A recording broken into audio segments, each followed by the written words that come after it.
अस्सलाम वालेकुम, welcome to Learning Lights by क्राउम हेयर। आज लेक्चर 15 स्टार्ट करते हैं चैप्टर 2 से, प्रेजेंटेशन ऑफ डेटा। जैसा कि आप जानते हैं कि प्रीवियस कुछ लेक्चर से हम ग्राफिकल रिप्रेजेंटेशन ऑफ डेटा को डिस्कस कर रहे हैं। आज का जो हमारा टॉपिक है उसमें फ़र्स्ट पे हम डिस्कस करेंगे पाई डायग्राम, और उसके बाद हम सीखेंगे कि हमने पाई डायग्राम को कंस्ट्रक्ट कैसे करना है, और फिर एक डेटा को पिक करते हुए हम उसका पाई डायग्राम बनाएंगे। डाटा जो हम पिक करेंगे वो आपकी एक्सरसाइज 2 का क्वेश्चन नंबर 2.6 है, उसका कंप्लीट सोल्यूशन हम डिस्कस करेंगे। लेक्चर स्टार्ट करने से पहले देख लेते हैं कि हमारे प्रीवियस लेक्चर नंबर 14 में हमने ग्राफिकल रिप्रेजेंटेशन ऑफ डेटा को डिस्कस करते हुए हिस्टोग्राम को डिस्कस किया था, उसकी डेफिनेशन को क्लियर किया था, और फिर हमने ये जाना था कि हमने कैसे हिस्टोग्राम को कंस्ट्रक्ट करना है, और अगेन उसी क्राइटेरिया के तहत हमने एक क्वेश्चन पिक किया था और उसका हिस्टोग्राम बनाया था। क्वेश्चन जो हमने पिक किया था वो आपकी एक्सरसाइज का क्वेश्चन था 2.7, जो कि पेज नंबर 44 पे था। इस क्वेश्चन के डाटा को पिक करते हुए हमने हिस्टोग्राम बनाया था। अपने लेक्चर की तरफ वापस आते हैं। लेक्चर नंबर 15, अ पाई चार्ट और पाई diagram is a division of circular region into different sectors. It is constructed by dividing the total angle of a circle of 360 degree into different components. Detail से इसे discuss करते हैं। इसमें कहा गया है the pie chart और पाई diagram. आप पाई चार्ट कह दें या पाई डायग्राम कह दें, एक ही बात है। Is a division of circular region. Circular region की एक ऐसी डिवीजन है इनटू डिफरेंट सेक्टर, जिसमें हम अपने सर्कुलर रीजन को डिफरेंट सेक्टर्स में क्या कर देते हैं, डिवाइड कर देते हैं। सबसे पहले तो हम देखते हैं कि ये सेक्टर्स क्या होते हैं और कुछ सर्कुलर रीजन पे बात करते हैं। आप जानते हैं कि ये हमारा सर्कल है। हम जानते हैं कि एक सर्कल का एक ही ओरिजिन होता है जिसे हम ओ से रिप्रेजेंट करते हैं। सर्कल के ओरिजिन से एक ऐसी लाइन जो सर्कल की बाउंड्री पे मीट करती है वो मेरी क्या कहलाती है, वो मेरा रेडियस कहलाती है। या हम जितने मर्जी चाहें सर्कल के रेडियस बना लें, वो इक्वल होते हैं लेंथ में। तो ये तो था कुछ सर्कल को डिस्कस करते हुए हमने सीखा कि सर्कल के ओरिजिन से सर्कल की बाउंड्री तक का जो मेरा एरिया होता है वो क्या कहलाता है, वो मेरा रेडियस कहलाता है। और radius of a circles are equal in a length. ये सब लेंथ में क्या होते हैं, इक्वल होते हैं। फॉर एग्ज़ाम्पल, अगर ये 4 सेंटीमीटर का है तो मेरे पास सेकंड रेडियस भी क्या आएगा, 4 सेंटीमीटर आएगा। हमारा ये कि हमने ये जानना है कि what is a sector. Let's say first radius है हमारा ओ ए और सेकंड रेडियस है मेरा ओ बी, और तो हम क्या कहेंगे, ए ओ बी के दरमियान का जो मेरा एरिया है, ये जो मैंने शेडेड किया, ये मेरा क्या कहलाता है, ये मेरा सेक्टर कहलाता है।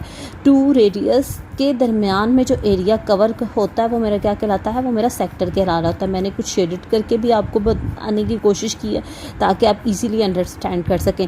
तो अभी हमने क्या जाना है, हमने जाना है there are only one origin in a circle. Circle में सिर्फ और सिर्फ एक ही ओरिजिन होता है। और सेकंड हमने क्या जाना है कि radius are equal in a length. Radius are equal in a length. कि सर्कल के जितने मर्जी आप रेडियस बना लें वो क्या होते हैं, इक्वल होते हैं लेंथ में। और सेकंड हमने क्या जाना है कि area between 2 radius is called a sector of a circle. Sector को हमने डिस्कस कर लिया है। और वेरी इंपॉर्टेंट आपने ये देखना है कि सर्कल का एंगल क्या होता है। याद रखिएगा, सर्कल का जो एंगल होता है ना, angle of a circle, angle of a circle it is equal to 360 degree. जो है ना वो कवर करता है 4 राइट एंगल्स को, क्योंकि हमें पता है राइट एंगल्स 90 डिग्री का एंगल, और 90 को जब मैं 4 से मल्टीप्लाई करती हूँ तो तब भी मेरे पास क्या आता है, 360 डिग्री। तो याद रखिएगा, सर्कल का जो एंगल होता है वो क्या होता है, 360 degree. It is constructed by dividing the total angle of circle of 360 degree into different components. क्या करते हैं हम, 360 डिग्री के सर्कल के एंगल को डिफरेंट कंपोनेंट्स में डिवाइड कर देते हैं। किस में, पाई डायग्राम बनाते वक्त। ये डिवीजन किस तरीके से करनी है, किस तरह की ये डिवीजन होगी, 360 को किस तरह हमने डिफरेंट कंपोनेंट्स में या डिफरेंट पार्ट्स में डिवाइड कर देना है, उसके लिए हमें कहा गया the angle Q for each sector is obtain by the relation. कहते हैं हर सेक्टर के लिए हम क्यू एक एंगल कैलकुलेट करते हैं। किस तरीके से, q is equal to component part. For example, आपने किसी एक कंपोनेंट का निकालना है तो उस कंपोनेंट का total divided by the total of all component multiply by 360 degree. 360 degree हम इसलिए करते हैं क्योंकि हम सर्कल पे वर्क कर रहे हैं। तो ये था component part divided by total multiply by 360 degree. Next पे हमें कहा गया है, ये देख लेते हैं, each sector is shaded with different colour और marks so that they look separate from each other. इसमें हमें कहा गया है कि हम क्या करते हैं, each sector is shaded, her sector को हम शेड कर देते हैं with different colour. Different colour से अगर आपने कलरिंग नहीं करनी तो आप क्या करते हैं, या आप मार्क्स कर दें, मार्क जो भी सेक्टर है, जिसका वो सेक्टर है, उस कंपोनेंट को उसके सेक्टर के अंदर मार्क कर दो, सो that they look separate from each other. ये हम इसलिए करते हैं मार्किंग कि हर सेक्टर एक दूसरे से मुख्तलिफ लगे। तो ये तो थी पाई डायग्राम की डेफिनेशन।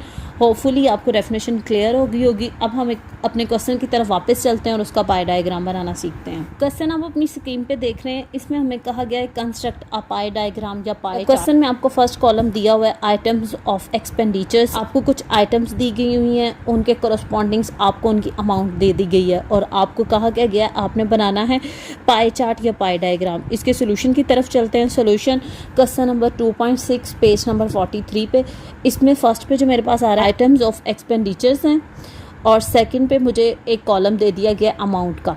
तो हम क्या करेंगे, आप देख रहे हैं फूड में अमाउंट आ रही है 4000, क्लोथिंग में अमाउंट आ रही है 1000, हाउस रेंट आ रहा है 2500, एजुकेशन है 1000, फ्यूल एंड लाइटिंग में आपका है 600 और मिसलेनियस मिक्स आइटम्स में आपके पास अमाउंट जो आ रही है वो है 2000। इन तमाम वैल्यूज़ को क्या कर दिया, प्लस कर दिया। तो मेरे पास जो वैल्यू आ रही है वो मेरे पास आ रही है 11100। अभी डेफिनेशन को डिस्कस करते हुए हमने सीखा था कि हमने क्यों एक एंगल कैलकुलेट करना है हर सेक्टर के। Component part divided by total और उसको मल्टीप्लाई आपने किससे कर देना है, 360 डिग्री से। फर्स्ट कंपोनेंट फूड का हम क्यू कैसे कैलकुलेट करेंगे, हम लिखेंगे 4000 डिवाइडेड बाय टोटल अमाउंट जो कि मेरे पास ये थी 4000 divided by total amount multiply by 360। तो आपके पास वैल्यू जो आ रही है वो है 129.72। हमने एक एग्जैक्ट वैल्यू लेना चाहा ताकि काम करते हुए हमें आसानी और हमारा पाई डायग्राम एक अच्छे तरीके से बने। तो हमें पता है 129.72, हम इसे अप्रॉक्सीमेटली राउंड अप कर सकते हैं 130 डिग्री। नेक्स्ट कंपोनेंट आपके पास क्लोथिंग। क्लोथिंग में जो आपकी वैल्यू आ रही है वो है 1000 के अकॉर्डिंग हम वैल्यू कैसे लेंगे, 1000 divided by total amount multiply by 360। आपके पास जो फार्मूला है वो सेम रहेगा हर कंपोनेंट के लिए। तो वैल्यू आपकी आ रही है 32.43। हम देख रहे हैं कि 32 फर्स्ट वैल्यू भी 5 से लेस है, सेकंड वैल्यू भी 5 से लेस है, तो हम इसे ले लेते हैं 32 डिग्री। थर्ड एंगल आप कुछ इस तरीके से निकालेंगे। थर्ड आइटम जो आपकी है वो है हाउस रेंट और उसमें आपकी वैल्यू आ रही है 2500। वही फार्मूला है 2500 divided by total amount, 2500 divided by total amount equal multiply by 360 degree. तो मेरे पास वैल्यू आ रही है 81 वैल्यू जो मेरी आ रही है 81.08। एजुकेशन में वैल्यू आ रही है 1000। अगेन वही criteria 1000 divided by total amount multiply by 360 degree. तो वैल्यू आपकी आ रही है 32.43। अगेन वही क्राइटेरिया, इसे भी हम वैल्यू लिख लेते हैं 32 डिग्री। ये जो मैंने सर्कल्स किए हैं ये मैंने एंगल निकाले हैं जो मैंने राउंड करके लिए हैं ताकि आपको इजीली समझ आ सके। फ्यूल एंड लाइटिंग में वैल्यू आ रही है 600। वही क्राइटेरिया 600 को डिवाइड करते हैं टोटल अमाउंट से, 600 divided by total amount which is equal to 11,100 और अगेन जो आंसर आया उसे 360 डिग्री से मल्टीप्लाई कर देते हैं तो वैल्यू आपकी आ रही है 19.459। आप देख रहे हैं कि ये इजीली राउंड अप हो सकती है तो हम इसे कर देते हैं 20 डिग्री। लास्ट जो आपके पास कंपोनेंट है वो है मिक्सलेनियस मिक्स आइटम। उसमें आपके पास जो अमाउंट आ रही है वो है 2000। वही क्राइटेरिया मिसलेनियस का एंगल निकालते हुए उसकी अमाउंट को टोटल वैल्यू से डिवाइड करते हैं which is 2000 divided by total amount equal multiply by 360 degree. तो वैल्यू आपकी आ रही है 64.86। अगर इसे मैं लेती हूँ तो मेरे पास वैल्यू आ जाएगी 65।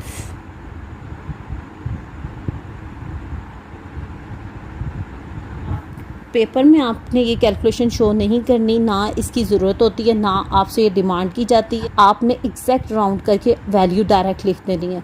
मैंने आपको समझाने के लिए ये सब कुछ किया है, तो इस वजह से आपको ज़्यादा वैल्यूज़ लग रही हैं, तो आप डायरेक्ट इस तरह वैल्यूज़ लिख सकते हैं। बस जो फर्स्ट कंपोनेंट का एंगल आया 130 डिग्री है, सेकंड कंपोनेंट का एंगल आया 32 डिग्री, थर्ड कंपोनेंट का एंगल आया 81 डिग्री, फोर्थ कंपोनेंट का एंगल आया 32 डिग्री, फिफ्थ आइटम पे आपका एंगल आया 20 डिग्री और सिक्स आइटम लास्ट आइटम पे आपका एंगल आया 65 डिग्री। अब आपने एक ट्रिक याद रखनी है कि भी आपने एंगल फाइंड आउट किया, उनका सम आपके पास क्या आना चाहिए, 360 डिग्री। देख लेते हैं कि क्या हमारा सम 360 डिग्री आ रहा है।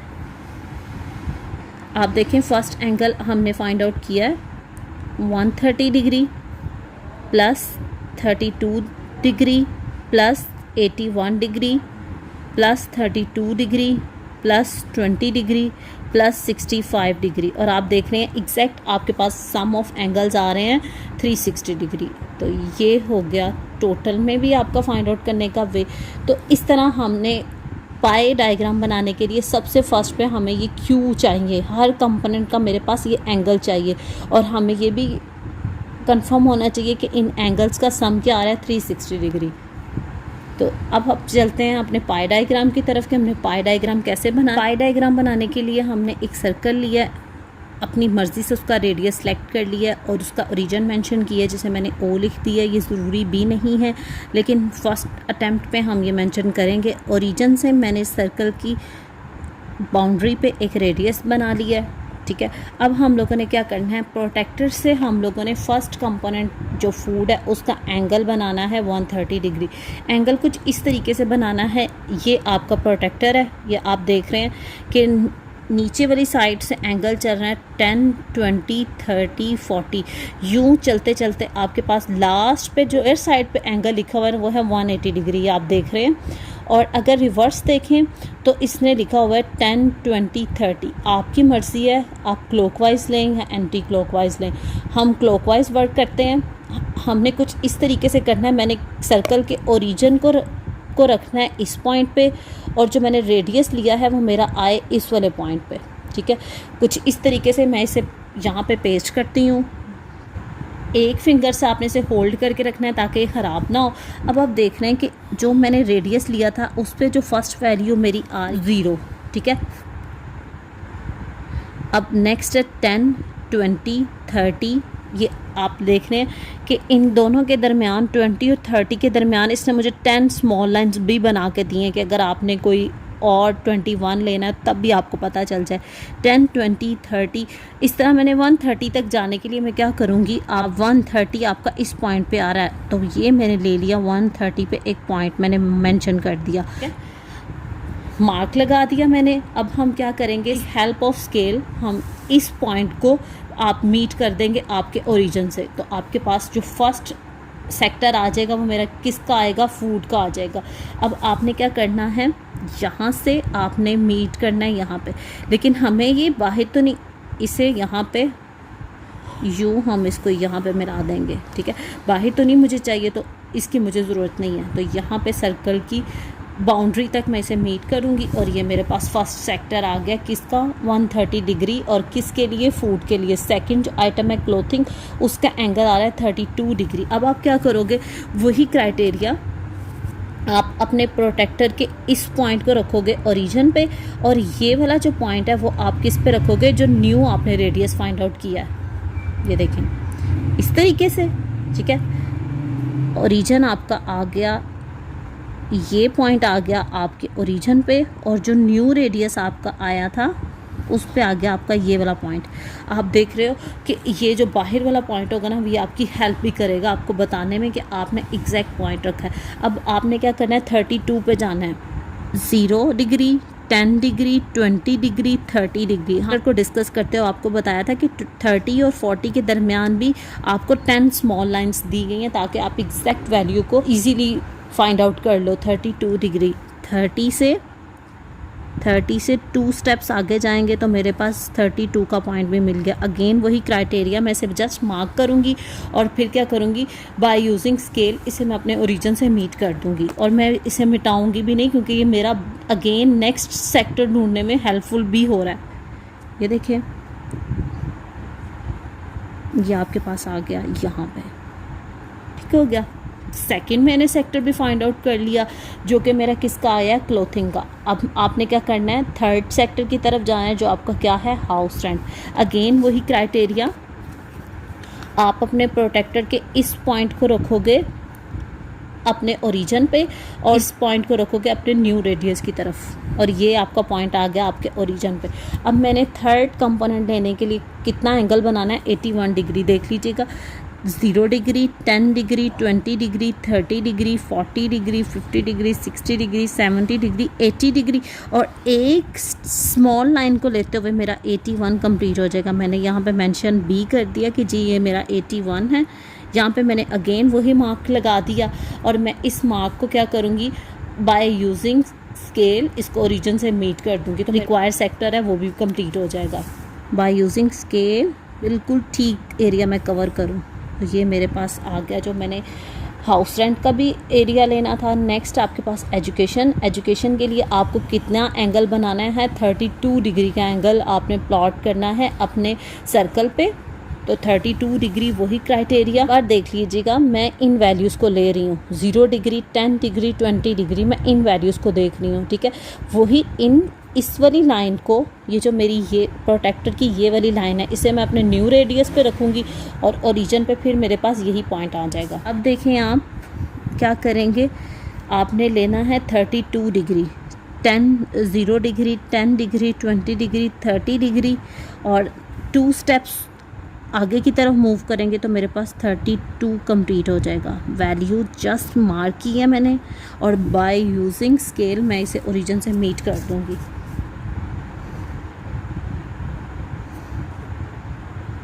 ये आ गया आपके पास। और सेकंड लास्ट आइटम है फ्यूल एंड लाइटिंग। उसका एंगल आपके पास 20 डिग्री। अब आपने ये वाला बनाना है, उस 20 डिग्री को वही क्राइटेरिया, न्यू रेडियस पे मैंने रखनी है ये वाली लाइन, और ओरिजिन पे मैंने रखना है ये वाला पॉइंट। ओरिजिन पे मैंने रखा ये वाला पॉइंट, और अपने रेडियस को मैंने रखा अगेन उसी पॉइंट पे। आप देख रहे हैं अब कितने पे जाना है, मैंने जस्ट 20 डिग्री, ठीक है। 0 degree, 10 degree, 20 degree upper side की तरफ आएंगे तो ये आपका पॉइंट मिल गया आपको, ठीक हो गया।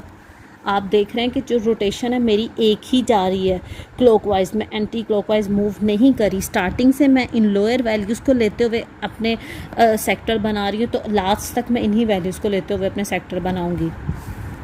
पॉइंट है मेरा मिल गया, इससे मैंने मीट कर दिया ये अपने ओरिजिन से, ठीक है। अब आप देख रहे हो कि जो मेरी लास्ट आइटम है ना वो है मिसलेनियस, और उसका एंगल है 65 डिग्री। आप वो बनाने की ज़रूरत नहीं है, ये जो मेरा सेक्टर है वो मिसलेनियस का एरिया आ जाएगा। डेफिनेशन में ही हमें कहा गया था कि आप चाहो तो इन सेक्टर्स को डिफरेंट कलर कर दें, या आप चाहें तो आप इन सेक्टर पे क्या कर दें, मार्किंग कर दें। इतना टाइम तो आपके पास पेपर में भी नहीं है कि आप कलरिंग करें, और इतनी स्ट्रिक्ट रिक्वायरमेंट भी नहीं है, तो हम क्या करेंगे, जस्ट मार्किंग करेंगे। हमें पता है कि ये एरिया है फूड का, हम इसमें लिख देंगे food, FOOD food. Second sector में हम लिख देंगे क्लोथिंग, थर्ड सेक्टर में हम लिख देंगे हाउस रेंट,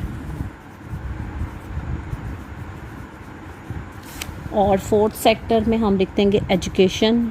आप चाहें तो सिंपल EUD भी लिख सकते हैं, एजुकेशन। और फोर्थ सेक्टर में आप लिख दोगे फ्यूल एंड लाइटिंग, और लास्ट सेक्टर में आप लिख दोगे मिक्स आइटम्स। डायग्राम को देखते हुए अपने डाटा बताएंगे कि किस आइटम की ज़्यादा अमाउंट है। आप देखो ज़्यादा एरिया फूड ले रहा है, तो आप देखो कि सबसे ज़्यादा अमाउंट फूड कवर करेगा, ठीक है। और आप देख रहे हो कि फूड के बाद जो ज़्यादा एरिया आ रहा है ना वो मेरा हाउस रेंट में आ रहा है। तो अब आप देखो कि हाउस रेंट की वैल्यू भी 2500 है, और जो थर्ड हाईएस्ट एरिया आ रहा है ना वो मेरे पास ये वाला आ रहा है, ये वाला सेक्टर ज़्यादा थर्ड नंबर पे ले रहा है। तो मिसलेनियस 2000। एजुकेशन और क्लोथिंग, आप देख रहे हो कि एजुकेशन और क्लोथिंग का एरिया एक जितना ही है सेक्टर पे। तो देखो एजुकेशन और क्लोथिंग की वैल्यू भी सिमिलर है, 1000 इस पे है और इधर भी 1000 है, और ये जो थोड़ा सा एरिया है ये सबसे कम ले रहा है, वो देखो 600 है फ्यूल एंड लाइटिंग। तो इसके साथ आज का हमारा लेक्चर ख़त्म होता है। होपफुली आपको पाई डायग्राम में कोई मसला नहीं होगा। अगेन आपको कोई प्रॉब्लम है तो कमेंट सेक्शन में बताइएगा, आपकी बेहतर रहनुमाई की जाएगी। और लास्ट पे आप सबसे रिक्वेस्ट है, प्लीज़ चैनल को लाइक और सब्सक्राइब करें, अपने दोस्तों के साथ शेयर करें। अपना ख्याल रखिएगा। अल्लाह हाफिज़।